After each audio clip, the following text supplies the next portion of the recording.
السلام علیکم دوستو، میرا نام ہے اسامہ رشید اور آپ لوگ دیکھ رہے ہیں یوٹیوب چینل انفوٹیک ہب۔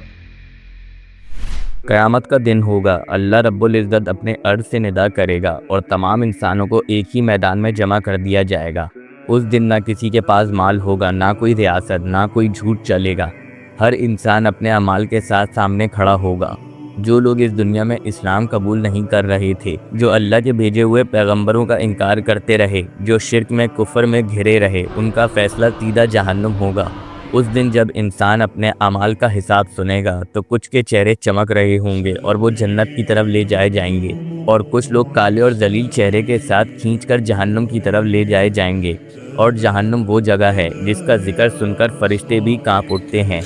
ایک دفعہ جبرائیل علیہ السلام، جو فرشتوں کے سردار ہیں، نبی کریم صلی اللہ علیہ وسلم کے حضور آئے اور ان کے چہرے پر ایسی اداسی تھی جو پہلے کبھی نہیں دیکھی گئی تھی۔ آپ صلی اللہ علیہ وسلم نے جب انہیں دیکھا تو فرمایا، جبرائیل آج تمہیں غم زدہ دیکھ رہا ہوں، آخر معاملہ کیا ہے؟ جبرائیل علیہ السلام نے عرض کیا، یا رسول اللہ صلی اللہ علیہ وسلم، کل میں اللہ رب العزت کے حکم سے جہنم کا منظر دیکھ کر آیا ہوں اور اسے دیکھ کر میری روح کانپ اٹھی ہے، اس لیے آج میرے چہرے پر اداسی کے آثار ہیں۔ یہ سن کر نبی کریم صلی اللہ علیہ وسلم کا دل بے چین ہو گیا۔ جبرائیل، مجھے بھی بتاؤ کہ جہنم کی کیا حقیقت ہے اور اللہ نے اسے کس کس کے لیے بنایا ہے؟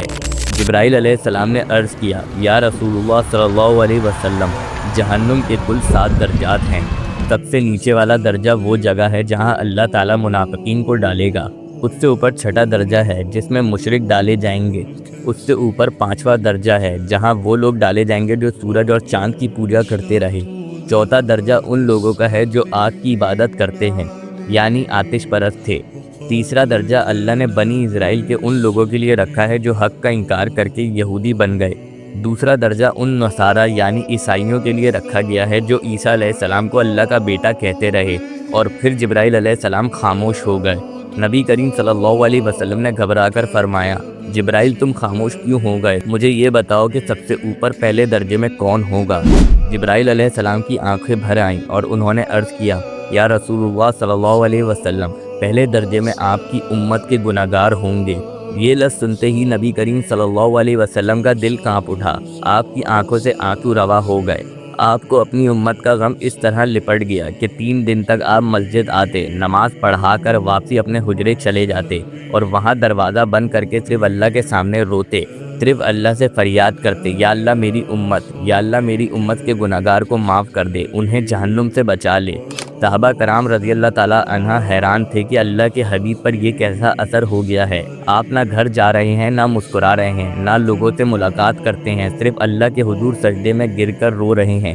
جب 3واں دن گزرا تو ابو بکر صدیق رضی اللہ تعالیٰ عنہ سے برداشت نہ ہوا۔ وہ آئے، سلام کیا، لیکن جواب نہ آیا۔ وہ روتے ہوئے حضرت عمر بن خطاب رضی اللہ تعالیٰ عنہ کے پاس گئے اور کہنے لگے، میں نے سلام کیا لیکن مجھے جواب نہیں ملا، آپ جائیں شاید آپ کو جواب مل جائے۔ عمر رضی اللہ تعالیٰ عنہ گئے، 3 مرتبہ سلام کیا، پھر بھی جواب نہ آیا۔ پھر سلمان فارسی رضی اللہ تعالیٰ عنہ کو بھیجا گیا، لیکن ان کو بھی جواب نہ ملا۔ آخر میں یہ پیغام علی رضی اللہ تعالیٰ عنہ تک پہنچا۔ آپ نے کہا، جب ابو بکر اور عمر جیسے عظیم شخصیت کو جواب نہ ملا تو مجھے بھی جواب نہیں ملے گا۔ میں آپ کی بیٹی فاطمہ رضی اللہ تعالیٰ عنہ کو بھیجتا ہوں، جو نبی کریم صلی اللہ علیہ وسلم کی آنکھوں کی ٹھنڈک ہے۔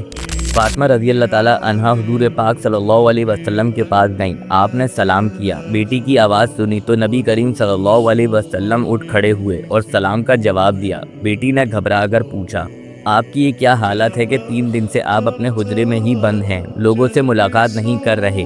نبی کریم صلی اللہ علیہ وسلم نے آنسو کے درمیان فرمایا، میری بیٹی فاطمہ، جبرائیل مجھے بتا کر گیا ہے کہ میری امت کے گناہگار بھی جہنم میں ڈالے جائیں گے اور یہ غم مجھے کھا رہا ہے۔ میں 3 دن سے اللہ کے حضور گر گرا کر دعا کر رہا ہوں کہ میری امت کو معاف کر دے، انہیں جہنم سے بچا لے۔ پھر نبی کریم صلی اللہ علیہ وسلم سجدے میں گر گئے اور رونے لگے، یا اللہ میری امت، یا اللہ میری امت کے گناہگار پر رحم فرما، انہیں جہنم سے آزادی دے دے۔ اس وقت اللہ رب العزت کا پیغام آیا، تمہارے پروردگار نے نہ تو تم کو چھوڑ دیا اور نہ تم سے ناراض ہی ہوا، اور آخرت تمہارے لیے دنیا سے کہیں بہتر ہے، اور تمہارا پروردگار تمہیں عنقریب اتنا کچھ عطا فرمائے گا کہ تم خوش ہو جاؤ گے۔ نبی کریم صلی اللہ علیہ وسلم سجدے سے اٹھ کر مسکرائے اور فرمایا، لوگو، اللہ نے مجھ سے وعدہ کر لیا ہے کہ وہ روز قیامت میری امت کے بارے میں مجھے راضی کر دے گا، اور میں اس وقت تک راضی نہیں ہوں گا جب تک میری امت کا آخری شخص بھی جنت میں نہ چلا جائے۔ یہ واقعہ ہمیں دو سبق دیتا ہے۔ پہلے یہ کہ جہنم ایک ایسی جگہ ہے جس میں اللہ اپنے عدل کے ساتھ ہر اس شخص کو ڈالے گا جس نے شرک، کفر اور گناہ کیا ہوگا۔ جہنم کے 7 درجات ہیں اور ان میں ہر درجہ ایک سے زیادہ سخت اور عذاب سے بھرا ہوا ہے۔ دوسرا سبق یہ ہے کہ نبی کریم صلی اللہ علیہ وسلم کی امت سے محبت اور شفقت کی کوئی مثال نہیں ملتی۔ وہ صرف اپنی بیٹی فاطمہ کے لیے نہیں روئے، ابو بکر کے لیے نہیں روئے، عمر کے لیے نہیں روئے اور علی کے لیے نہیں روئے، بلکہ ان گناہگاروں کے لیے روئے جو آج ہم اور آپ ہیں۔ اگر آپ لوگوں کو ہماری یہ ویڈیو پسند آئی ہو تو لازمی ہمارے چینل کو سبسکرائب کر دیں۔ ابھی کے لیے ہمیں دیں اجازت، اپنا بہت سارا خیال رکھیے گا۔ اللہ حافظ۔